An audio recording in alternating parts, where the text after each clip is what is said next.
नमस्कार दोस्तों, आज हिंदुस्तान की सबसे बड़ी अदालत सुप्रीम कोर्ट के मुख्य न्यायाधीश चीफ जस्टिस ऑफ इंडिया जो दलित समाज से आते हैं और वर्षों बाद कभी एक दलित जो है इस कुर्सी पे बैठा है, उसके ऊपर एक वकील ने जूता मारने की कोशिश की। घटिया कृत्य है, ज्यादा से ज्यादा आलोचना होनी चाहिए, बड़ी से बड़ी सजा मिलनी चाहिए। मगर क्या हो रहा है, बाकायदा एक तय तरीके से, एक ऑर्गेनाइज तरीके से right wing trolls social media पे उस वकील को हीरो बना रहे हैं और हमारे मुख्य न्यायाधीश को विलन बनाया जा रहा है। कारण, हमारे मुख्य न्यायाधीश दलित समाज से आते हैं। एक बड़े तबके के पेट में दर्द है कि दलित इतनी बड़ी पोजीशन पे बैठ कैसे गया। उनको समस्या है कि ये दलित इतना महंगा जूता कैसे पहन रहा है। अरे भाई, क्यों नहीं पहन सकता एक दलित जूता? मुख्य न्यायाधीश की तनख्वाह प्रधानमंत्री की तनख्वाह के बराबर तनख्वाह होती है।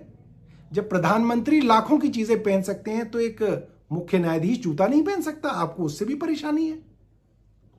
और कौन लोग हैं ये? वो विचारधारा है जो गांधी जैसे संत के हत्यारे गॉडसे को भी हीरो मानते हैं। वही लोग आज इस वकील को हीरो बना रहे हैं और ऐसी ऐसी बातें आज सोशल मीडिया पे लिखी जा रही हैं कि आप हैरान हो जाएंगे। एक अजीत भारती हैं, लिखते हैं, आज सीजीआई गवई को एक वकील का जूता लगते लगते रह गया। अधिवक्ता ने गवई को डायस के पास जाकर जूते उतारे और मारने ही वाला था कि सुरक्षाकर्मी ने पकड़ लिया। जाते जाते वकील ने कहा कि सनातन का अपमान नहीं सहा जाएगा। आगे क्या लिखते हैं सुनिए, बहुत गंभीर बात है। यह आरंभ है। ऐसे पतित हिंदू विरोधी और कायर जजों के साथ सड़कों पर भी ऐसा ही होगा यदि वो आदेश में लिखी जाने वाली बातों के इतर अपने विशैले हृदय के उद्गार हिंदुओं को नीचा दिखाने के लिए प्रकट करेंगे। इतनी हिम्मत, इतनी मजाल छोटे छोटे ट्रोल्स की क्यों हो रही है? क्योंकि केंद्र सरकार का संरक्षण मिला हुआ है, क्योंकि वो एक दलित को उसकी जगह दिखाने के लिए आमादा हैं। ये जहरीले सांप हैं ये लोग, और ये लोग इस देश को बर्बाद कर देंगे। सबसे पहले इन लोगों ने मुसलमानों को टारगेट किया, फिर इन्होंने सिखों को टारगेट किया, फिर इन्होंने बौद्धों को टारगेट किया और आज ये दलितों को टारगेट कर रहे हैं। अगर देश के लोग इन लोगों के खिलाफ आवाज नहीं उठाएंगे तो ये हमारे पूरे देश के सामाजिक ताने माने को तहस नहस कर देंगे, क्योंकि ये लोग नफरत से भरे हुए लोग हैं। ये लोग मनोवादी लोग हैं। ये लोग वो लोग हैं जो आज भी इस बात को पचा ही नहीं पा रहे कि कोई दलित इतने बड़े पद पे कैसे बैठ गया। और इनकी घटिया मानसिकता इस बात से साफ हो जाती है कि जब दिल्ली की भारतीय जनता पार्टी की मुख्यमंत्री हनुमान जी का अपमान करती है तो इनके अंदर का सनातनी नहीं जागता, तो ये सोते रहते हैं।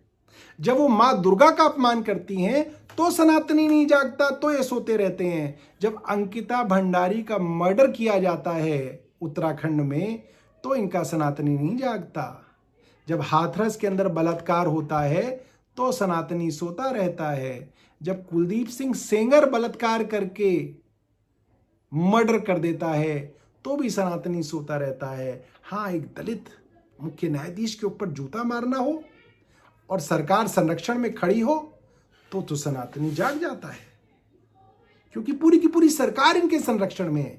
ये कैसे हो सकता है कि एक मुख्यमंत्री दिल्ली की, जिनके ऊपर कहा गया कि हमला किया, कहा गया तथाकथित, हमने कोई वीडियो नहीं देखा, हमने कोई फोटो नहीं देखा, ना कोई फोटो वीडियो बाहर आया, मगर जिसके लिए कहा गया कि किसने हमला किया तो उसके फोन रिकॉर्ड ढूंढे गए, उसने किससे बात की, कहां से पैसे आए, कब आया, सब कुछ जांच की गई।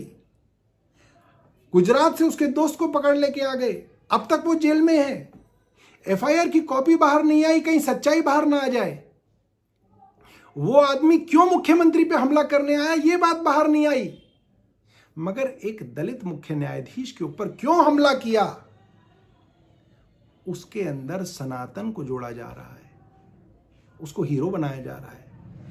ये जो हमारे समाज का डिग्रेडेशन हो रहा है, ये बहुत खतरनाक है दोस्तों।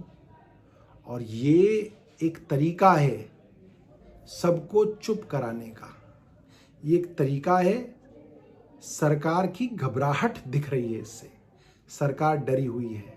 सरकार अब गुंडागर्दी करके, डर फैला के लोगों को चुप कराना चाहती है। और मैं सुप्रीम कोर्ट और हाई कोर्ट के जजों को भी कहना चाहता हूँ, ये आपकी भी कमज़ोरी है। ये आप लोगों की कमज़ोरी है जिसके कारण आज सरकार की इतनी हिम्मत हो गई कि ये छोटे छोटे ट्रोल आज मुख्य न्यायाधीश को और तमाम जजों को धमकी दे रहे हैं। इनकी हिम्मत क्यों हो गई? क्योंकि कहीं ना कहीं जुडिशरी की कमज़ोरी है, जिसके कारण आज सरकार इस हद तक गिर गई कि उनके ट्रोल आज इतनी हिम्मत कर रहे हैं। आप सबको मैं कहना चाहता हूं, इनके खिलाफ आवाज़ उठाइए। अगर आवाज़ नहीं उठाएंगे